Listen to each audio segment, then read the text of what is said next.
Dairy farm అంటే easy అనుకుంటారు. వర్షం అయితే ఫుల్గా పడుతుంది. ఫుల్గా తడిచేసిన నేను. కూర్చుందామన్నా బట్టలు అంత చలి పెడుతుంది.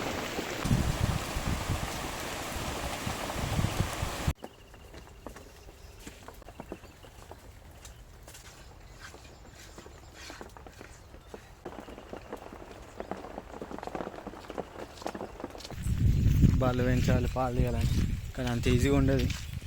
ఇప్పుడు ఇంత వర్షంలో పొలం దగ్గర రావాల్సి వచ్చింది. మొత్తం తడిచిపోయినా.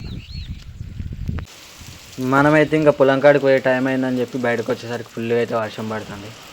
ఇంకా తప్పదు, ఎలాంటి పరిస్థితుల్లో అయినా సరే బళ్ళు ఉన్నాయంటే వర్షం పడ్డా వరద వచ్చినా ఖచ్చితంగా పొలం కాడికి పోవాల్సిందే. సమ్మర్లో 2 టీషర్ట్లు 2 షార్ట్లు ఉంటే సరిపోద్ది. అదే వర్షాకాలంలో 10 షార్ట్లు 10 టీషర్ట్లు. ఇంత వర్షంలో అయితే రావాల్సి వస్తుంది, ఎందుకంటే బళ్ళు కట్టేసినాక గడపలు లూజ్ అవుతాయి కదా వర్షానికి. సో ఇంకా రావాల్సి వస్తుంది, ఎందుకంటే లూజ్ అయిపోయినాక ఊసిపోయినాయి అనుకో అవి ఎటన్నా పోతాయి.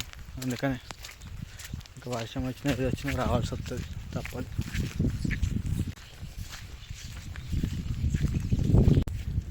వీటి రావాల్సి వస్తుంది.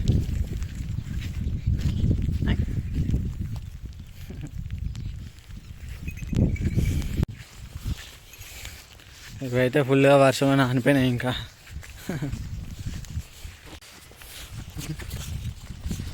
ఇలా వర్షం వచ్చినప్పుడు కట్టేసి వెళ్తాం కదా, సో వచ్చేసరికి ఎట్లా ఉట్టుకుని, అందుకే అప్పుడప్పుడు వర్షంలో వచ్చాను సరే చూడాల్సి వస్తుంది. ఇలాగానే ఎట్లా వస్తుంది చూడు.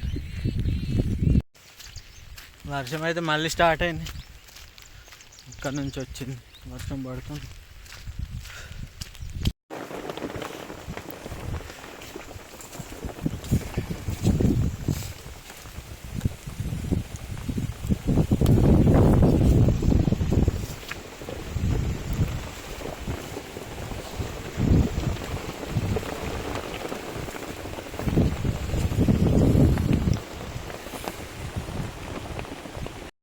వర్షం అయితే ఫుల్గా పడుతుంది. ఫుల్గా తడిచేసిన నేను. కూర్చుందామన్నా బట్టలు అంత చలి పెడుతుంది.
ఇంత వర్షంలో కూడా పాలు తీయాలి, ఇట్లా పని ఉంటుంది.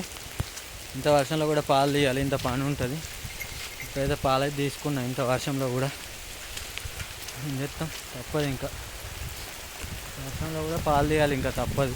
వర్షం అయితే ఫుల్ పడుతుంది. అవైతే దాంట్లో తీసేసిన పాలు, ఇంకా పాలు అవుతుంది లాగే. ఇవైతే పాపం వర్షంలో ఉన్నాయి.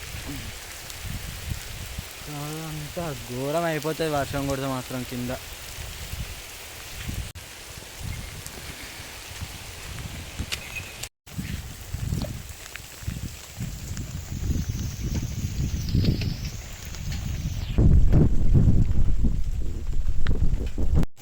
కిందన మీదన పడి ఇంకా వర్షంలో తిప్పలు పడి పాలైతే తీసుకున్నా.